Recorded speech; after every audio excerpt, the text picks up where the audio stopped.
बात करने वाले हैं रिजर्वेशन के बारे में। एससी एसटी और नॉन क्रीमी लेयर के जो रिजर्वेशन है शिफ्टिंग वाले वो खत्म कर दिए गए हैं। अब इस पूरे मामले को समझने से पहले आपको यह समझना होगा कि रिजर्वेशन को खत्म करने पर सुप्रीम कोर्ट का यह अहम फैसला कहता क्या है और हमें अभी मौजूदा समय में क्या क्या रूल्स देखने को मिलते हैं। सबसे पहले आपको देखने को मिलेगा कि जब भी हम किसी भी गवर्नमेंट जॉब के लिए अप्लाई करते हैं या फिर किसी भी जो है फॉर्म को फिल करते हैं, चाहे हम किसी भी कॉलेज यूनिवर्सिटी में एडमिशन के लिए जाएं या सरकारी नौकरी के लिए जाएं, तो हम जिस भी कैटेगरी से बिलोंग करते हैं, अगर हम जनरल से बिलोंग करते हैं तो जनरल कैटेगरी का जो है टिक करके फॉर्म को भरा जाता है। अगर हम ओबीसी से बिलोंग करते हैं तो ओबीसी कैटेगरी का पूरी तरीके से क्या करते हैं, ओबीसी कैटेगरी का जो है टिक करके फॉर्म भरते हैं। और अगर हम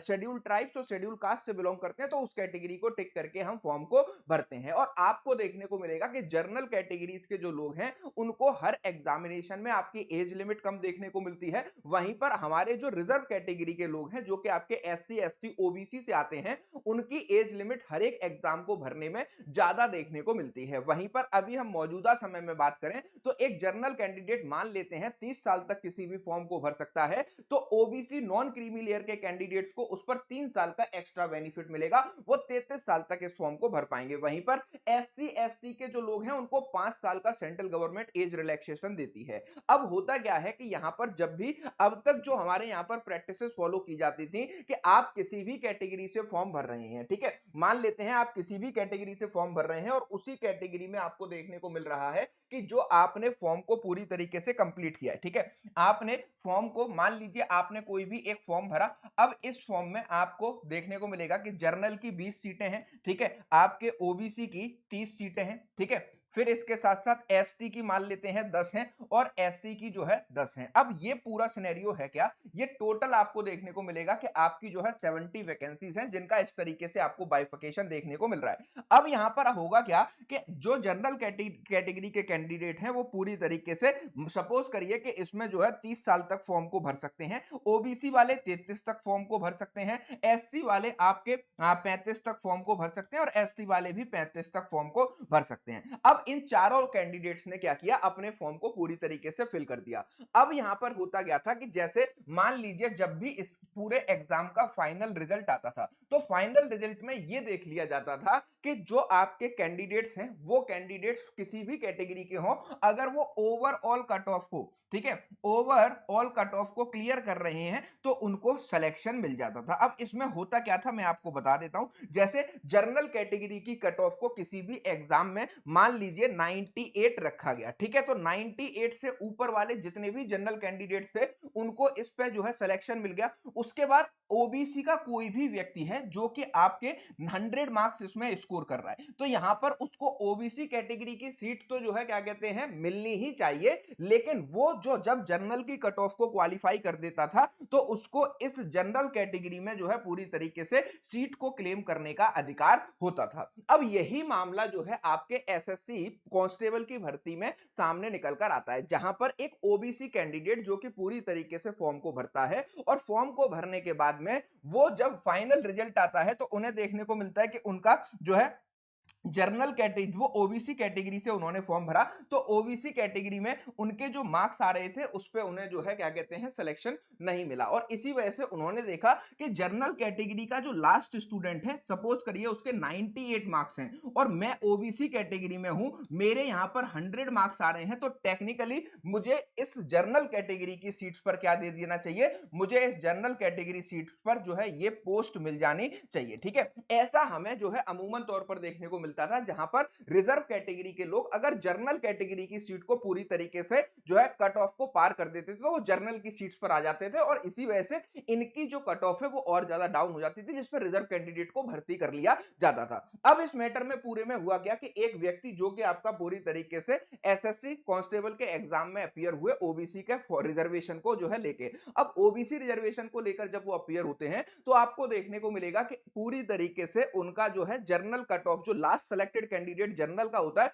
उससे ज्यादा मार्क्स होते हैं। तो वो ये कहते हैं कि आयोग को मुझे जनरल कैटेगरी में जो है सिलेक्शन देना चाहिए, लेकिन आयोग ने मुझे सिलेक्शन नहीं दिया है। और इसी बात को लेकर के वो डायरेक्टली पहुंच जाते हैं कहां पर, हाई कोर्ट। और हाई कोर्ट में जाकर के सर जी को लगाया जाता है और ये कहा जाता है कि देखिए साहब, हम जो है जनरल कैटेगरी के जो सिलेक्टेड लास्ट कैंडिडेट्स हैं, उन लास्ट कैंडिडेट से ऊपर मार्क्स ला रहे हैं, तो हमें पूरी तरीके से क्या किया जाना चाहिए, जनरल कैटेगरी में अलाउ करके सरकारी नौकरी मिल जानी चाहिए। अब यहां पर आपको देखने को मिलेगा कि जब यह मैटर हाई कोर्ट में चैलेंज किया गया तो हाई कोर्ट ने इस पर स्पष्टीकरण देते हुए स्टूडेंट के फेवर में जो है डिसीजन दिया और यह कहा कि अगर कोई भी ओबीसी कैंडिडेट है या रिजर्व कैंडिडेट है, आपके जनरल कैटेगरी के जो कट ऑफ है उसको पूरी तरीके से क्लियर कर रहा है या जनरल कैटेगरी के लास्ट स्टूडेंट से ज्यादा मार्क्स लेकर आ रहा है, तो ऐसे केसेस में आप उसको जनरल कैटेगरी की सीट्स पर भर्ती करेंगे और उसको सरकारी नौकरी दी जाएगी। लेकिन जैसे ही डिसीजन जो है हाई कोर्ट का आपका आया, उसके बाद यूनियन ऑफ इंडिया मतलब आपके सेंट्रल गवर्नमेंट ने इसी हाई कोर्ट के डिसीजन को सुप्रीम कोर्ट ऑफ इंडिया में चैलेंज किया और यह कहा कि एससी एसटी ओबीसी या फिर जितने भी रिजर्व कैंडिडेट हैं वो कितने भी मार्क्स ले आए, अगर उन्होंने अपने फॉर्म को रिजर्वेशन की कैटेगरी में लेकर के भरा हुआ है, तो ऐसे केसेस में जनरल सीट्स पर उनका सिलेक्शन नहीं हो सकता। अब सुप्रीम कोर्ट ऑफ इंडिया ने इस पर बहुत अच्छा तर्क दिया। सबसे पहला तर्क आपको देखने को मिलेगा कि एज रिलैक्सेशन वाली बात कही गई। देखो आपने अपने जनरल में मान लीजिए एसएससी जीडी कांस्टेबल में 23 साल तक आप फॉर्म को भर सकते हैं, वहीं पर ओबीसी में आप 26 साल तक भर सकते हैं। तो एक 23 साल का युवा जो कि आपके जो है 23 रैंक में मान लीजिए 20 वैकेंसी थी और आपके 98 नंबर लाकर सेलेक्ट हो रहा है, ठीक है, वहीं पर आपको एक्स्ट्रा एडवांटेज है कि आपने अपनी कैटेगरी का फायदा उठाया है और 26 साल तक एज रिलैक्सेशन जो है क्लेम करके आपने फॉर्म को भरा है। अब आप ये कह रहे हो कि आपके 100 नंबर आ गए तो आपको जनरल की सीट दे दी जाए। इस पर सुप्रीम कोर्ट ने पूरी तरीके से स्पष्टीकरण दिया और ये कहा कि आपको इसमें किसी भी तरीके से शिफ्टिंग अलाउ नहीं हो सकती। क्यों नहीं हो सकती? कि अगर जिस भी आयोग ने वो नोटिफिकेशन निकाला है, अगर वो आयोग ऑफिशियली अपने नोटिफिकेशन में लिख रहा है कि रिजर्व कैंडिडेट के कैंडिडेट्स को जनरल कैटेगरी में कभी शिफ्ट नहीं किया जाएगा, तो आपके कितने मार्क्स भी आ जाए, मान लो जनरल की कट ऑफ जाती है आपकी 110 और आपके ओबीसी कैटेगरी में आ जाते हैं 120, ठीक है, और आपकी ओबीसी कैटेगरी की कट ऑफ गई 125, ठीक है, ऐसा कभी होता नहीं है लेकिन हाइपोथेटिकल कंडीशन है और आपको ओबीसी में जगह नहीं मिली, तो आप ये नहीं कह सकते कि मुझे जनरल कैटेगरी से मेरे ज्यादा मार्क्स हैं, मुझे यहां पर शिफ्ट कर दीजिए। ऐसा जो है सुप्रीम कोर्ट ऑफ इंडिया ने इस डिसीजन में अपने कहा है। चलिए एक एक करके इन सारी चीजों को डिटेल में पहले आपको समझा देता हूं, ठीक है। यहां पर आपको देखने को मिलेगा reserve candidate can not be permitted to migrate to the general category seats if the relevant requirements rule impose, ठीक है। जब यहां पर ये कहा गया कि अगर कोई भी नोटिफिकेशन किसी भी आयोग के द्वारा निकाला गया है, उस आयोग के द्वारा ये जो नोटिफिकेशन है उसमें क्लियरली ये मेंशन किया गया है कि आपकी शिफ्टिंग अलाउ नहीं की जाएगी, ठीक है। आप अगर रिजर्व कैटेगरी में फॉर्म भर रहे हैं ओबीसी कैटेगरी में या फिर एससी एसटी कैटेगरी में या फिर एससी एसटी कैटेगरी में, तो आप जनरल की सीट को क्लेम नहीं कर सकते। अगर ऑफिशियली नोटिफिकेशन में ऐसा लिख दिया गया तो आपके पास कोई भी अधिकार नहीं है कि आप जो है क्या कर पाए, इस पूरी शिफ्टिंग को कर पाए, अपने आप को जनरल कैटेगरी में माइग्रेट कर पाए। और हाई कोर्ट के उस फैसले को पूरी तरीके से पलटते हुए, जो कि हाई कोर्ट ने स्टूडेंट के फेवर में देकर कहा था कि ऐसा किया जा सकता है, जनरल कैटेगरी में जाना चाहिए, तो उन्होंने पूरी तरीके से कहा कि हाई कोर्ट ने जो कहा है उसमें उन्होंने पूरी तरीके से इन वैकेंसीज के बारे में डिटेल्ड नोटिफिकेशन में ये नहीं देखा कि जो है आयोग ने ही मतलब एसएससी ने ही पूरी तरीके से इन वैकेंसीज पर माइग्रेशन को स्टॉप कर रखा था। और इसी वजह से आपको देखने को मिलेगा कि इस पूरे डिसीजन में आपको रिसेंटली अभी सुप्रीम कोर्ट ने कहा कि हाई कोर्ट ने जो आर्गुमेंट देते हुए बच्चे को अलाउ किया था, उस आर्गुमेंट को हम रिजेक्ट करते हैं। और रिजेक्ट करने के बाद यह कहा गया सुप्रीम कोर्ट की तरफ से कि इसमें बच्चे को रिजर्वेशन नहीं मिलेगा और एससी एसटी या फिर ओबीसी के क्लेम लेकर के आप एज रिलैक्सेशन लेकर के अदर बेनिफिट्स को लेकर के फॉर्म भर रहे हो और आप जर्नल से ज्यादा मार्क्स ले आओगे, तो ऐसा नहीं होगा कि आपको जर्नल में सीट मिल जाएगी। लेकिन अगर ऐसा जो है क्या कहते हैं नोटिफिकेशन में नहीं लिखा हुआ है, तो अमूमन तौर पर हमारे यहाँ ये प्रैक्टिस होती है कि अगर नोटिफिकेशन में इस तरीके की माइग्रेशन की कोई भी बातों पर रोक नहीं लगाई गई है, तो ऐसे केसेस में उसमें अलाउ किया जाता है। और अलाउ करने के बाद ओबीसी एससी एसटी के कैंडिडेट जर्नल में भी कंपटीशन को फाइट करते हैं और फाइट करने के बाद जर्नल की सीटों पर ट्रांसफर ले लेते हैं। तो इसी चीज को honourable supreme court of India ने पूरी तरीके से रोक दिया है और और रोक के ये कहा है कि अगर ऐसा कोई भी करते हुए जो है क्या कहते हैं, ऐसा कभी भी जब नोटिफिकेशन में लिखा गया है तो नहीं किया जा सकता। तो ये डिसीजन बहुत ज्यादा इंपॉर्टेंट है उन सारे लोगों के लिए जो कि जनरल कैटेगरी से बिलोंग करते हैं। वहीं पर ये डिसीजन कहीं ना कहीं